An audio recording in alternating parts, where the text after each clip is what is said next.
आज शाम आसमान कुछ ज्यादा ही खूबसूरत लग रहा था। छोटा अली अपनी अम्मी के साथ छत पर खड़ा था। अम्मी अम्मी, चांद नजर आ गया। क्या कल से रमजान शुरू हो रहा है? अम्मी स्माइल करते हुए, जी बेटा, अगर चांद नजर आ गया है तो कल से रमजान का मुबारक महीना शुरू हो जाएगा। अली की आंखों में चमक थी, क्योंकि रमजान सिर्फ रोजा नहीं, एक तोहफा है। सुबह का वक्त था, सब सो रहे थे, मगर रमजान में घर का माहौल बिल्कुल अलग होता है। अब्बू सॉफ्ट वॉइस में, अली बेटा उठ जाओ, सहरी का वक्त हो गया है। अली नींद में, मैं भी रोजा रखूंगा। नैरेटर, अली पहला रोजा रख रहा था। थोड़ा मुश्किल जरूर था, मगर दिल बहुत खुश था।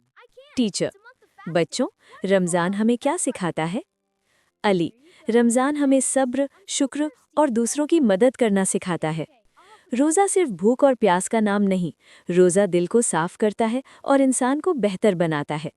नैरेटर सॉफ्ट इमोशनल टोन में, पूरा दिन गुजर गया, अली को प्यास भी लगी, मगर उसने सब्र किया। अम्मी, देखो बेटा, आजान होने वाली है, दुआ मांगो। अली, या अल्लाह, सबको खुश रखो और मुझे अच्छा बच्चा बना दो। जैसे ही आजान हुई, पहला घोंट पानी का, अली को लगा जैसे जन्नत की ठंडक हो। रात को सब मस्जिद गए, तरावी की नमाज में कुरान की तिलावत हो रही थी। अली ने सोचा, ये महीना कितना खूबसूरत है, सब एक साथ, एक अल्लाह के लिए। फाइनल मैसेज, रमज़ान सिर्फ एक महीना नहीं, ये अल्लाह की तरफ से रहमत, मग़फ़िरत और बरकत का पैगाम है।